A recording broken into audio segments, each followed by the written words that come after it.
우리는 그동안 지난 2주 동안 요한복음 20장 19절로 23절 말씀, 코로나 시대 가운데서 우리가 어떻게 신앙생활을 해야 할 것인가에 대해서 함께 나누면서, 그날 곧 안식 후 첫날이었죠. 예수님께서 부활하신 날. 그런데 그것을 전달을 했음에도 불구하고 잘 믿어지지 않는 그 제자들 가운데 주님께서 나타나셨습니다. 그때 제자들은 유대인들이 무섭고 두려워서 떨고 있었지요. 문을 닫고 잠그고.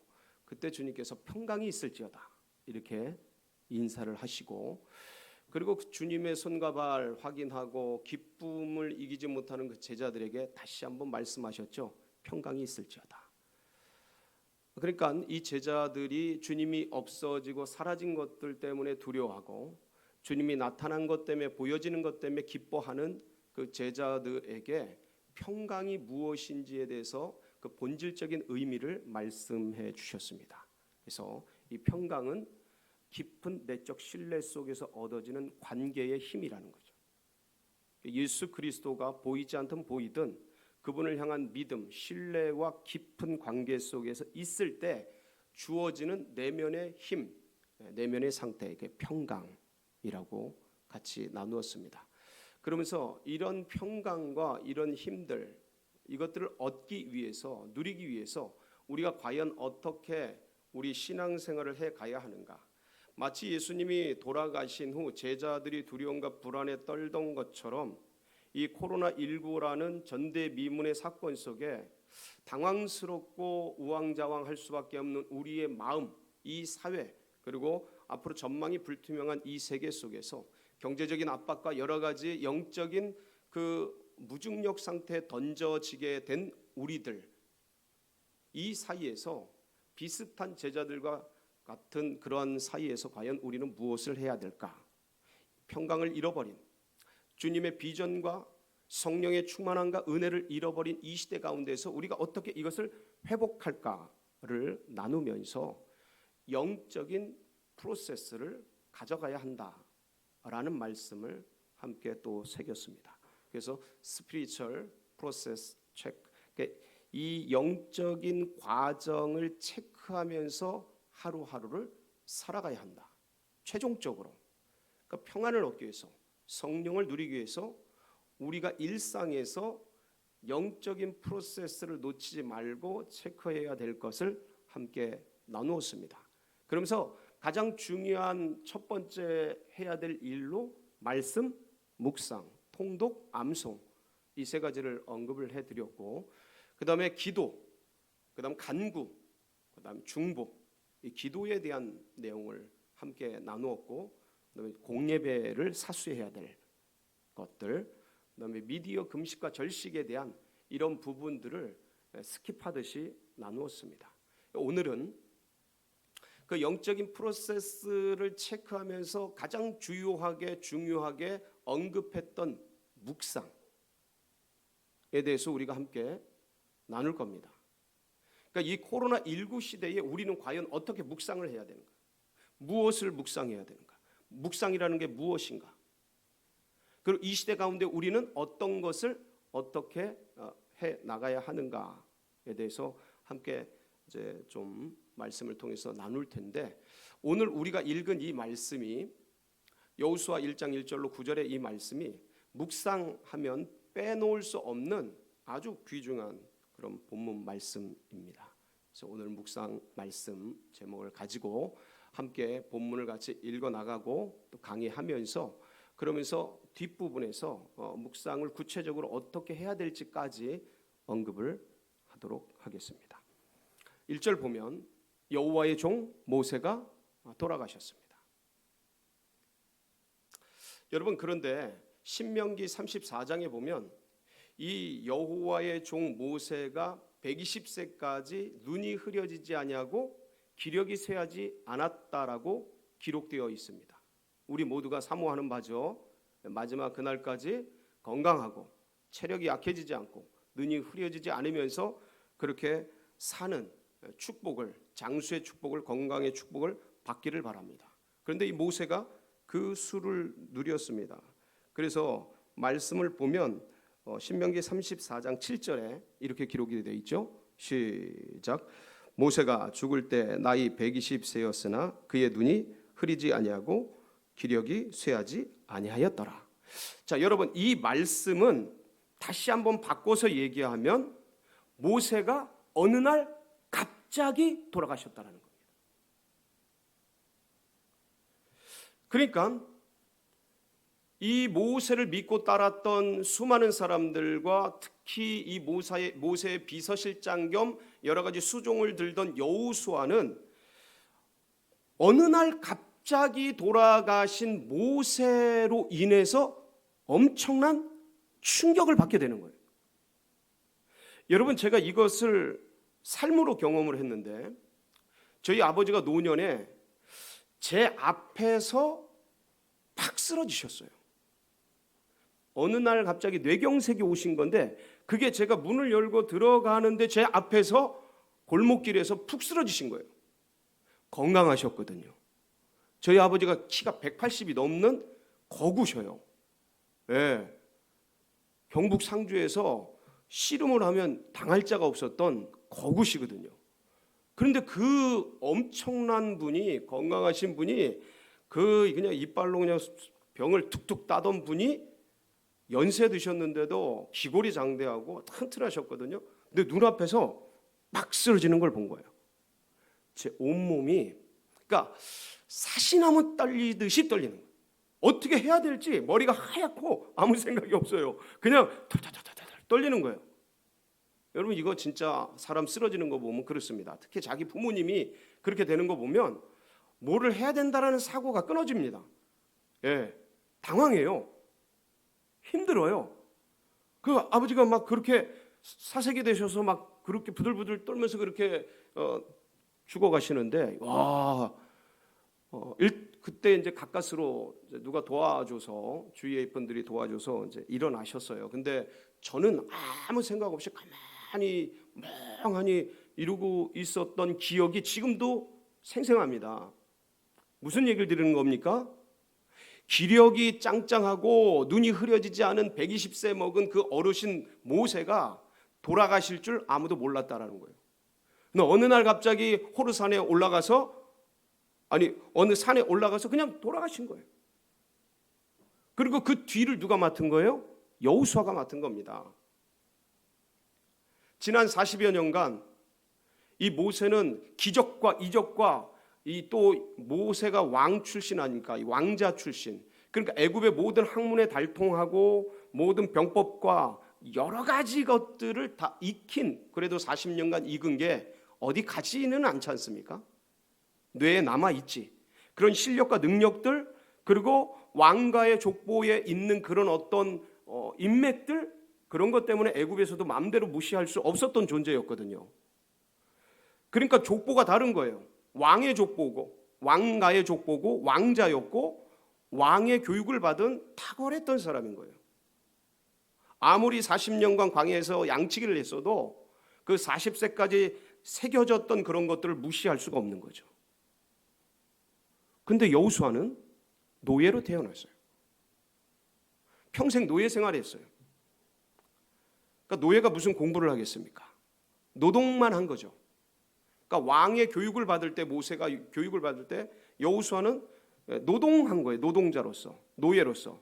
그러니까 어떤 특별한 뭔가를 배우고 익힐 만한 그런 것들이 없었던 거죠.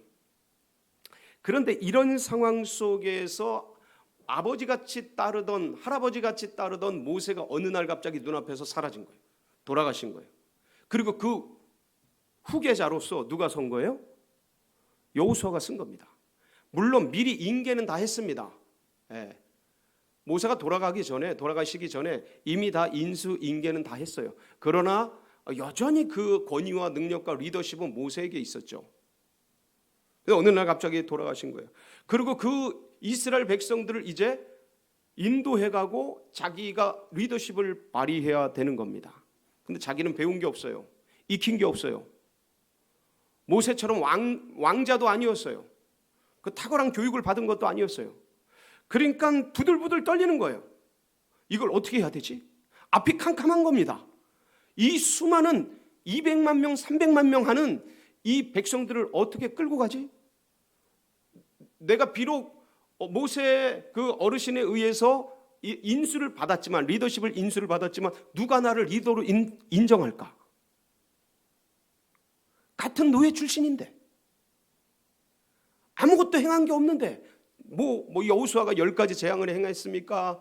홍해를 갈랐습니까? 광야에 만나와 메추라기를 내리게 했습니까? 아무것도 한 게 없는데 옆에서 가방 못지 한 거밖에 없어요. 그러니까 스스로 생각하기에도 너무 부족하고 모자라고 미약한 겁니다. 그러니 암담한 거죠. 하얀 거예요. 이 뒤를 어떻게 책임져야 할까? 여러분, 산이 높으면 골이 깊다 했어요. 앞에 그런 엄청난 리더십이 있으니 뒤에 선 여호수아는 작아질 수밖에 없고, 그 그림자와 그 계곡 같은 곳에 들어가서 어찌하기가 되게 힘든 그런 상황이 되지 않겠습니까? 그게 밀려오지 않겠습니까? 그 암담함이, 그 답답함이, 그 괴로움이 어떻게 할까?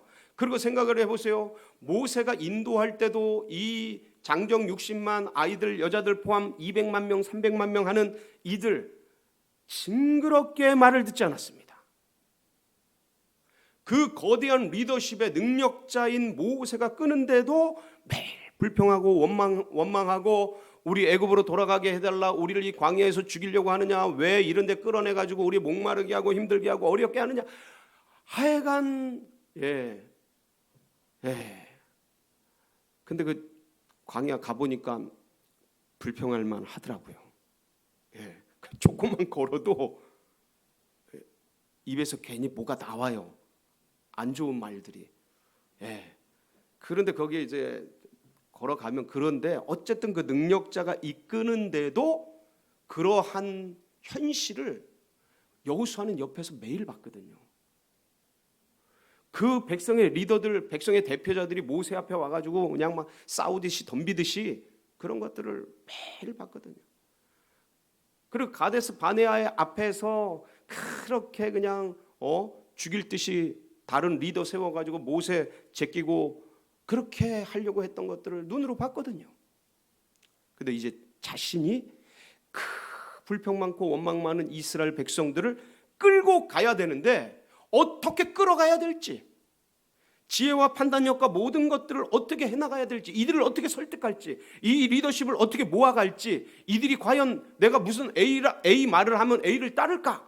별 생각이 다 나지 않겠습니까? 그리고 밥이 목으로 넘어가겠습니까? 답답하고 막, 그러니까 마음의 불안과 두려움들이 찾아오는 거예요.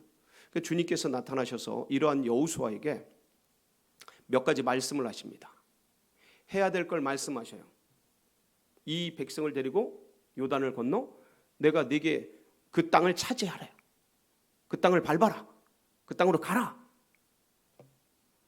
해야 될 사명을 말씀하셔요. 그러면서 뭐라고 말씀하시냐면, 내가 너와 함께 하겠다. 그러니까 강하고 담대해라. 이 말씀을 묵상하면서 가라. 이렇게 얘기해 주셨습니다. 여러분, 오늘 이 여호수아 1장 1절부터 9절 말씀을 보면 계속 반복되는 그 용어가 있습니다. 강하고 담대해라. 오직 마음을 강하게 하고 극히 담대히 해라. 내가 너와 함께 있지 않냐. 마음을 강하게 하고 담대히 하라. 계속 주님이 반복을 하셔요. 여러분, 주님이 이렇게 강조하고 반복하시는 이유가 무엇일까요? 지금 여호수아는 불안에 떨고 있는 거예요. 염려에 떨고 있는 거예요. 자기 자신의 무능력과 한계와 연약함에 떨고 있는 거예요. 상황과 환경은 너무 암담하고 어둡고 불안하고, 해야 될 일을 너무 크고, 맡겨주신 사명은 감당할 수 없는 엄청난 것이고, 그런데 그것을 해야 되는 위치에는 있고 어떻게 해야 될 줄은 모르겠고 답답한 상황 가운데 노출이 되어 있고 던져지게 된 겁니다. 그러니까 주님께서 그 연약해 있는 여호수아에게 강조적으로 말씀을 하신 겁니다. 강조한 게 뭐냐면 강하고 담대하라요. 자, 여러분, 강하라는 게 무슨 뜻일까요? 강해라. 세지라는 거죠. 근육이 있고 힘이 있고 능력이 있고 막 이런 게 강한 거 아니겠습니까? 그런데 이 강하고 담대하라라는 언어는 우리가 생각하는 그런 육적인 물리적인 용어가 아닙니다. 이건 영적인 언어예요. 그래서 강하라라는 히브리어 단어가 하자크입니다. 하자크. 이거는 하자크는 뭐냐면 영적 거리에 대한 얘기예요. 강하라가 영적인 거리에 대한 얘기예요. 그러니까 이거는 뭐냐면 하나님과의 거리를 가까이 하라는 거예요. 다른 말로 하면 하나님께 찰싹 달라붙어 있으라는 거예요. 왜 아이들이 이렇게 길을 가다 보면 막 큰 개들 나타나면 무서워하잖아요. 그런데 그때 이제 엄마 아빠가 곁에 있으면 아 무서워 그러면서 찰싹 붙잖아요. 바로 그거예요. 그 용어. 그러니까 여호수아야, 지금 상하게 두렵고 불안하냐? 하나님께 영적인 거리를 가까이 해라. 요겁니다. 찰싹 달라붙어라. 여러분 상황과 환경이 불안하십니까? 두려우세요? 몽롱하세요? 주님과의 관계를 가까이 하시기 바랍니다. 그게 강해지는 비결이에요. 마인드 컨트롤을 하고 마음을 기술적으로 어떻게 염려근시걱정 그냥 눈 돌리고 그렇게 해서 마음이 강해지는 게 아니에요. 마음이 세지는 게 아니에요. 진짜 세지는 건 뭐냐면 강한 자와 함께 있는 것, 강한 자와 같이 있는 것, 이게 진짜 세지는 거예요. 강해지는 거예요. 아이들의 지혜를 보면 알 수 있어요. 아 무서워 아버지. 아버지가 곁에 있으면, 아버지가 가까이 있으면 두려운 게 없어지는 거죠. 아버지가 계시는데. 바로 이 영적인 거리가 강하라요. 하자크. 근데 담대하라라는 이 언어도 영적인 언어입니다. 하나님이 영이시니까 하나님이 쓰신 거니까 영적인 언어죠. 그래서 담대하라도 이 영적인 이거는 속도를 얘기해요. 에마츠라고 하는데 영적인 속도. 그러니까 하나님께 의지하는 것을 빠르게 하라는 거예요. 딜레이 시키지 말아라. 시간을 자꾸 연기하지 말아라. 네가 하나님께 의존하는 것, 의지하는 것을 빠르게 하라는 거예요. 급히 하라는 거예요. 급속하게 하라는 거예요. 이게 에마치의 본질적인 의미입니다. 그러니까 담대해지는 것. 그러니까 강하라가 영적인 거리라면 이 담대하라는 영적인 속도돼요. 하나님을 가까이 하려는 그 속도. 자꾸 이걸 늦추죠. 하나님을 급히 찾는 게 아니고 하나님 빨리 찾는 게 아니고 자꾸 늦추고 그러는 게 이제 인간들의 어떤 삶의 그 태도고 또 자세인데 진짜 담대해지기 위해서 하나님께 의지하고 의존하는 것을 빠르게 하는 것, 그게 진짜 담대한 거예요. 여러분 강하고 담대하시길 바랍니다. 영적인 거리, 영적인 속도를 빨리 하나님을 가까이 두고 하나님을 빨리 의지하는 그런 분들이 다 되시기를 축복합니다. 자, 강하고 담대해지기 위해서 뭐 해라는 거예요? 묵상하라는 겁니다. 여러분, 그러니까 지금 이 말씀의 맥락이 어디로 흘러가냐면 묵상으로 흘러가는 거예요. 너 지금 무엇을 묵상하고 있느냐? 여호수아야, 왜 상황을 묵상하고 있느냐? 왜 환경을 지금 묵상하고 있느냐? 왜 죽은 모세를 묵상하고 있느냐? 왜 할 수 없고 무능력한 미약한 너 자신을 묵상하고 있느냐? 왜 말 안 듣고 원망 많고 불평 많이 하는 그 백성들을 묵상하고 있느냐? 왜 그 와서 따지고 덤비는 그 백성의 리더들을 묵상하고 있느냐? 너 지금 뭘 묵상하고 있느냐? 여러분, 이 묵상하라, 묵상하다라는 히브리어 원어는 하기타입니다.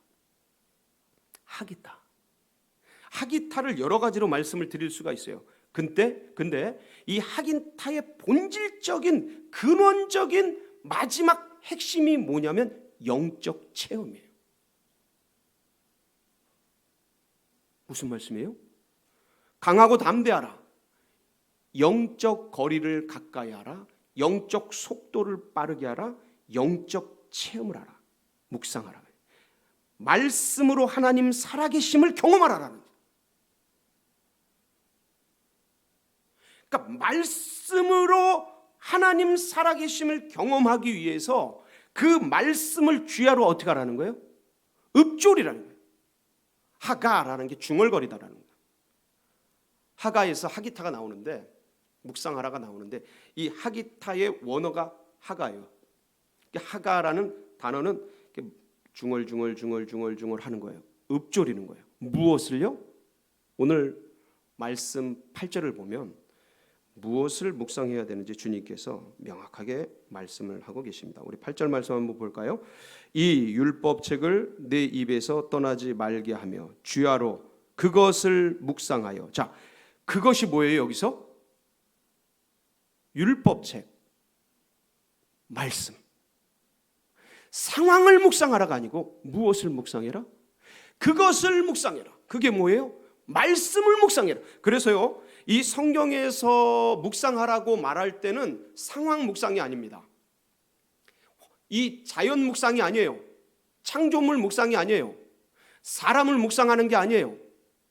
어떤 다른 대상물을 묵상하는 게 아니에요. 묵상하라고 말할 때는 말씀을 묵상하는 거예요. 본질적인 의미가 말씀이에요. 그래서 이 말씀을 묵상함으로써 이 말씀을 내가 처음에 읽고 생각하고 묵상하지만 나중에는 이 말씀이 나를 읽고 나를 생각하고 나를 묵상하면서 거기서 뭐가 살아나냐면 하나님의 인격이 살아나요. 하나님이 하실 일들이 살아납니다. 이 말씀을 통해서 처음에는 내 상황, 내 환경 이런 것들이 쭉 몰려와서 답답함에 말씀을 붙들고 묵상하고 생각하는데 점점 이제 이 말씀이 나를 끌어가고 이 말씀이 영의 세계로 끌어가서 이 말씀이 하나님이 하신 일, 하나님이 하실 일, 하나님의 그 속성, 하나님의 위대하심, 하나님의 그 놀라우신 인격, 성품 이런 것들로 전환되는 거예요.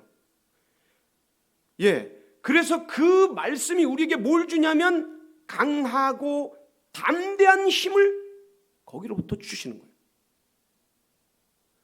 그래서 사람이 떡으로 사는 것이 아니라 하나님의 입에서 나오는 말씀으로 사는 것이다 라고 주님이 40년 광야를 이스라엘 백성들을 돌리신 이유가 이거다라는 것을 신명기 8장이 말씀하고 계셔요.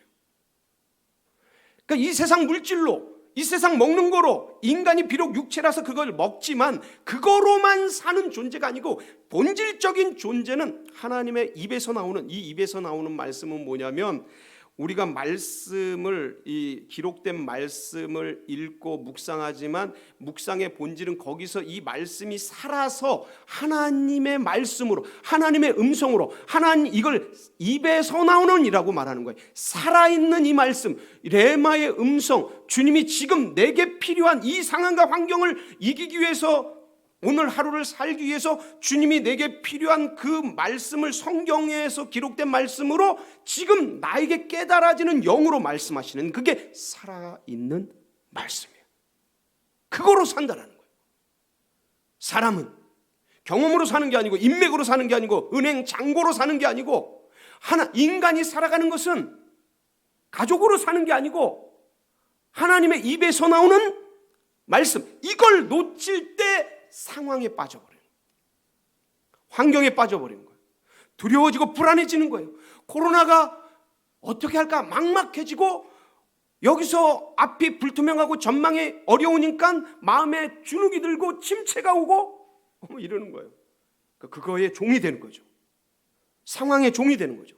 상황 속에 빠져 들어가게 되는 거예요. 주님이 그러한 여호수아에게 말씀하고 계신 거예요. 묵상해라. 여러분, 그럼 묵상이 뭡니까? 잠잠하게 생각하는 거예요.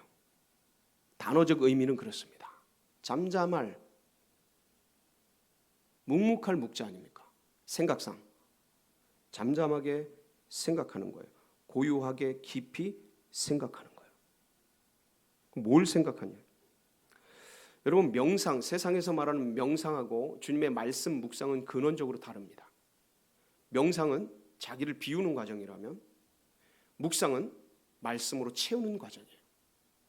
완전히 반대예요.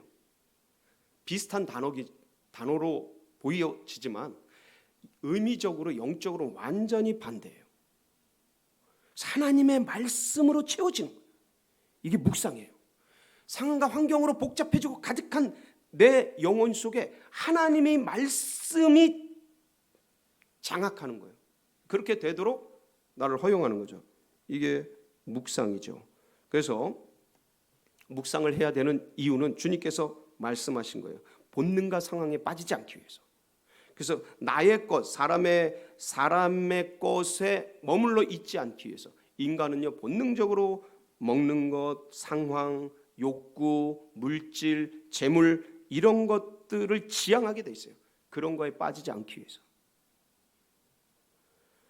그 사람이 떡으로 사는 존재가 아니고 하나님의 입에서 나오는 말씀으로 사는 존재인 걸 알고 그 진리를 위해 살아가기 위해서.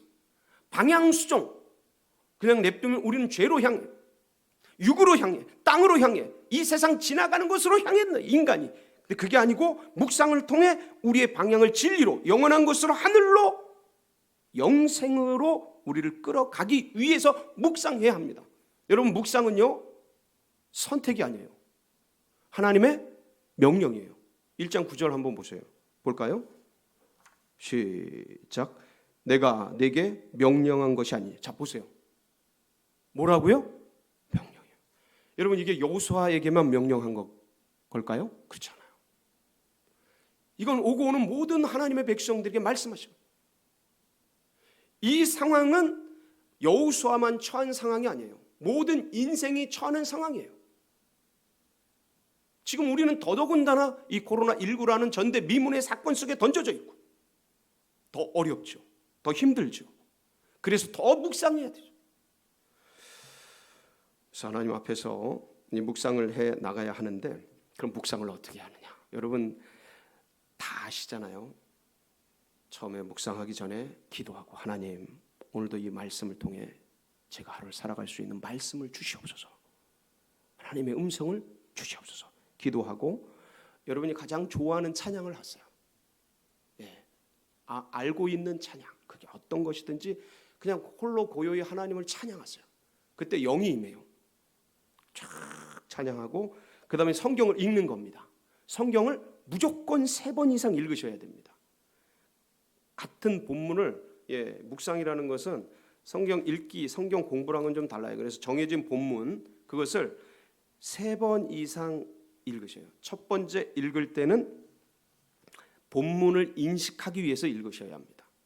두 번째 읽을 때는 육하 원칙, 누가 어떻게 무엇을 어디서 왜 했나, 이런 것들을 파악하면서 내용 관찰하면서 읽으셔요.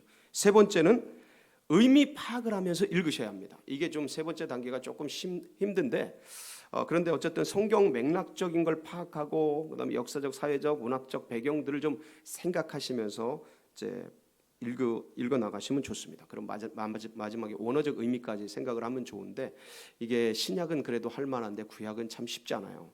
그렇지만 이렇게 3번을 읽으셔서 내용 파악을 하는 것이죠. 그 다음에 이제 묵상하는 거예요. 이제 어떤 단어, 꽂힌 단어, 어떤 문장, 아니면 그 전체 어떤 구절, 전체 이렇게 하면서 그를 하나하나 음미해가면서 파고 들어가는 거예요.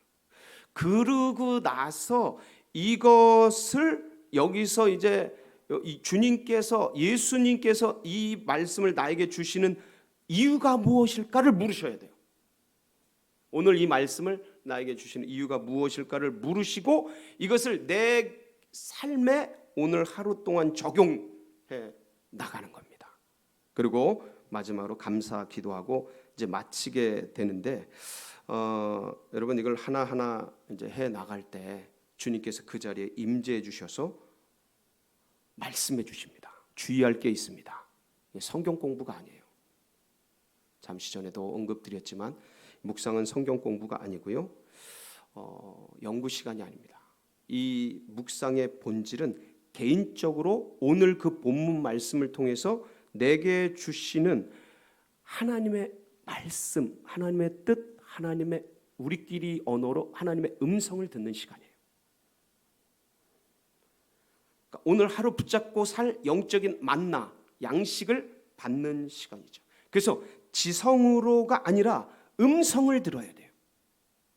머리가 아니라 영으로. 그래서 가능하면 정해진 시간, 정해진 장소에서 그때 지속적으로 해나가야 합니다. 이게 체질화가 돼야 돼요. 한두 번 하고 마는 게 아니고 몰아서 1시간, 2시간 하는 게 아니고 같은 시간, 같은 분량 거의 비슷한 것을 계속 해나가셔요. 그래서 이게 내 체질이 되고 내 평생에 우리는 무엇으로 사는 존재요? 하나님의 말씀으로.